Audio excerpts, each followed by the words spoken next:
So Diablo Immortal has been out for 4 days now, and I have played this game like no other. I am currently the highest leveled player on the server, and I feel like this is about the time when I'm going to give my overall review of the game. As someone who many of the systems are impacting me the most because I am the highest leveled player on the server, go over some of the gameplay, some of the pay-to-win systems, and overall what I think needs to be changed for the future of this game. I will say that I don't think this game is going anywhere anytime soon. Yes, it's mobile. Yes, it's pay-to-win, which is not disputable, but that doesn't matter. There's going to be a player base for these types of games as such with all mobile games. That out of the way, let's dive into what I think about Diablo Immortal.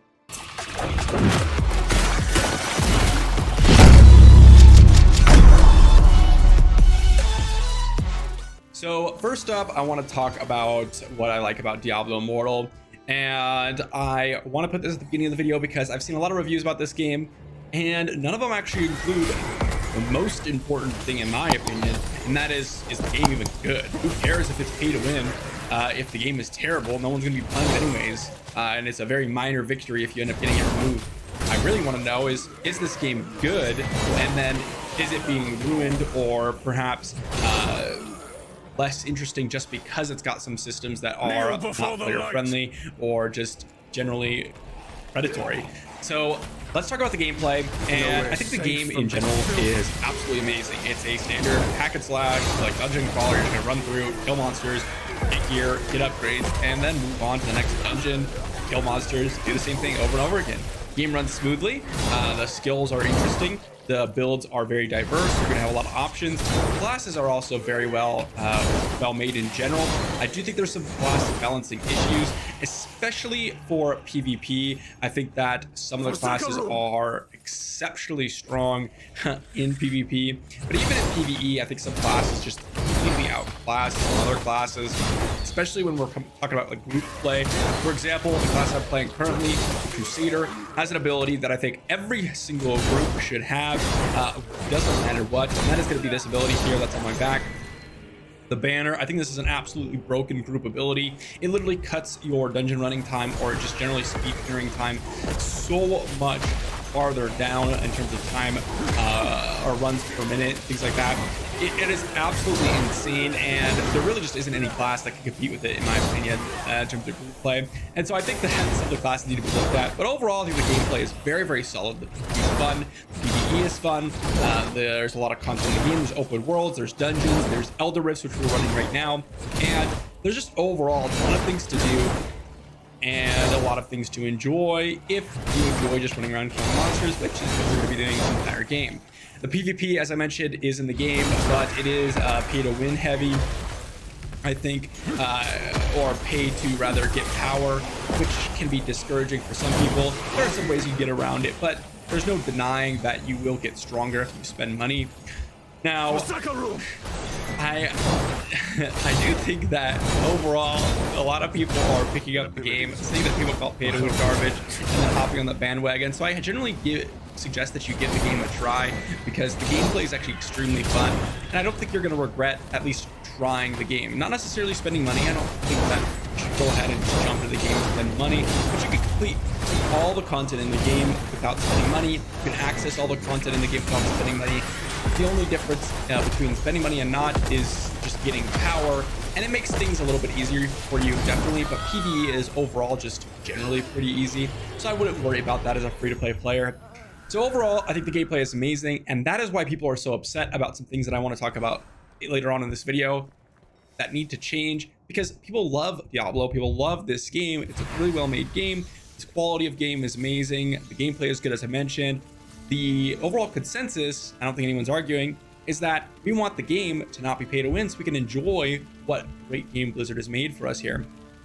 So that's what I want to talk about next, is the pay to win system in this game.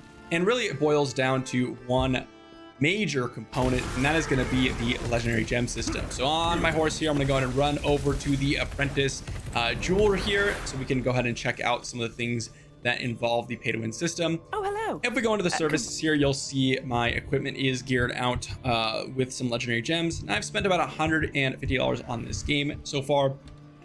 just so that I can remain semi-competitive, because I want to keep up with some of the other guildmates. If it were up to me and I wasn't creating content on this game and I just wanted to play the game, I'd probably be playing it free to play. But if you're free to play, you're not going to be able to compete on the challenge boards for very long. And even with my $150 spent, I wasn't able to compete for very long. People just spend more money than me and they got stronger.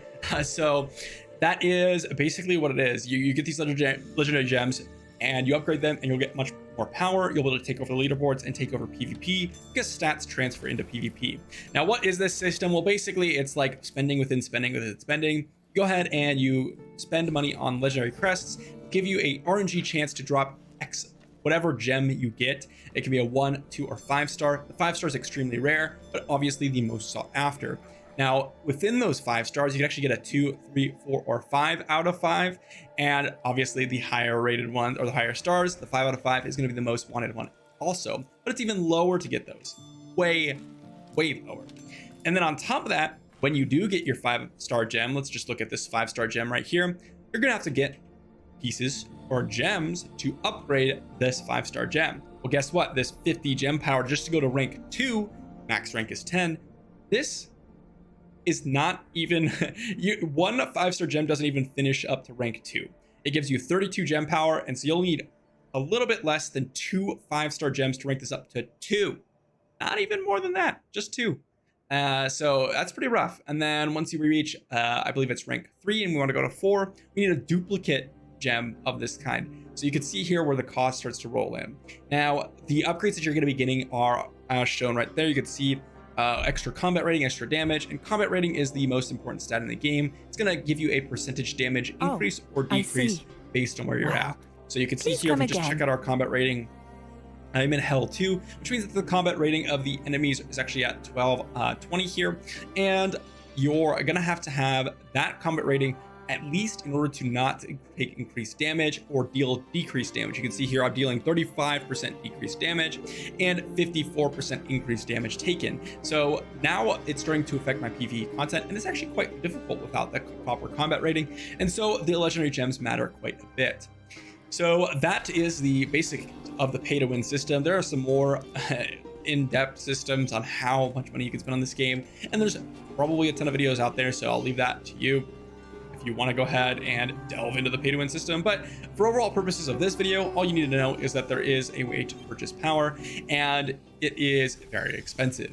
Now, I generally don't think that pay to win is a good system in this game, and any game. It's just not healthy for these games because you have a lot of problems. We can talk about the moral problem, but more importantly, it discourages high level play as someone who plays a lot of this game.